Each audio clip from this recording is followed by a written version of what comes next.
Hi everyone, I hope you're all doing well.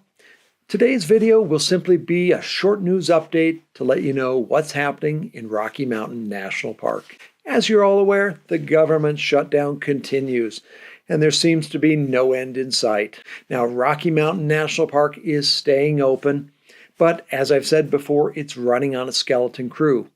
And as more and more time goes on, there's more and more behind the scenes that's piling up and just not getting done. And as this shutdown continues, neither those who are working nor those who have been furloughed are being paid. Now, many of the park staff have enough savings to get them through for a while, but others, especially those in their early years with the Park Service, are really struggling. For some, their checks just barely paid for food and rent, because things are expensive up here in the mountains. And going without paychecks puts them in a very difficult situation. Now, many of you have reached out to me and asked how you can help these folks. So I've partnered with Crossroads Ministry of Estes Park, one of our trusted local nonprofits, to provide assistance to those who've been impacted by the government shutdown. Through this effort, federal workers can now receive assistance in buying groceries and paying rent. And Crossroads is also offering free sessions with mental health specialists in our community for those who would like them. Now, if you'd like to help me in funding this initiative, I'd really appreciate it. You can make a donation at crossroadsep.org.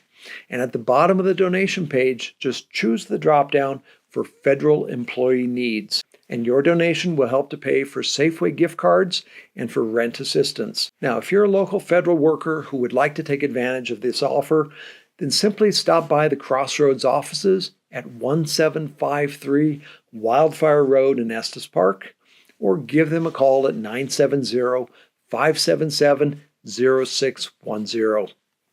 Thanks everyone for stepping up to help these folks. Well as filling you in on how you can help, I thought I might also answer a few questions that I've received recently.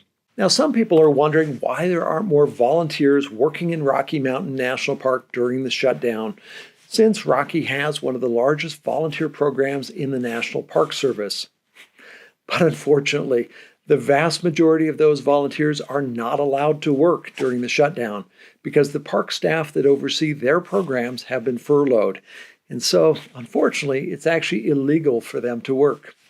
Now, law enforcement rangers are still working in Rocky, but they can't be everywhere. So if you see something happening in the park that really warrants their attention, then contact the park dispatch at 970-586-1203.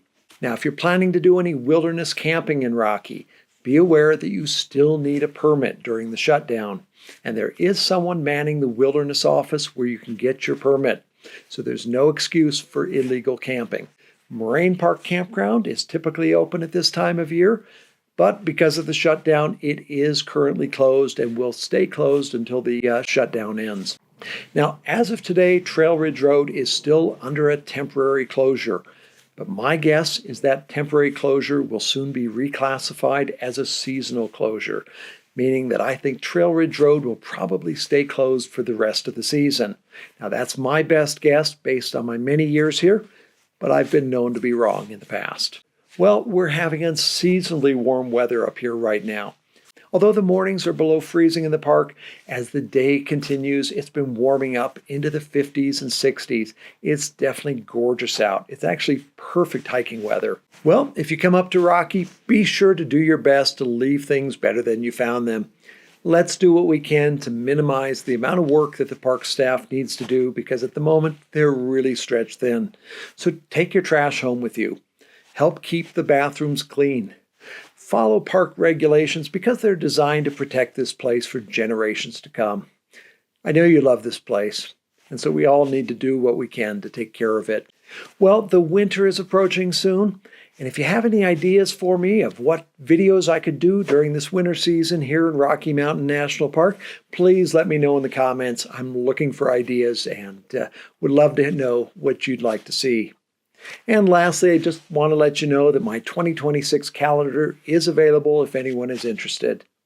Well, thanks for watching, everyone. I hope to see you out on the trail. To help you prepare for your visit to Rocky Mountain National Park, visit my website, RockyMountainNationalPark.com. For hiking guides, calendars, coffee table books, and more, visit rockytrailpress.com. And when you arrive, be sure and stop by my gallery in downtown Estes Park. It's called Images of Rocky Mountain National Park.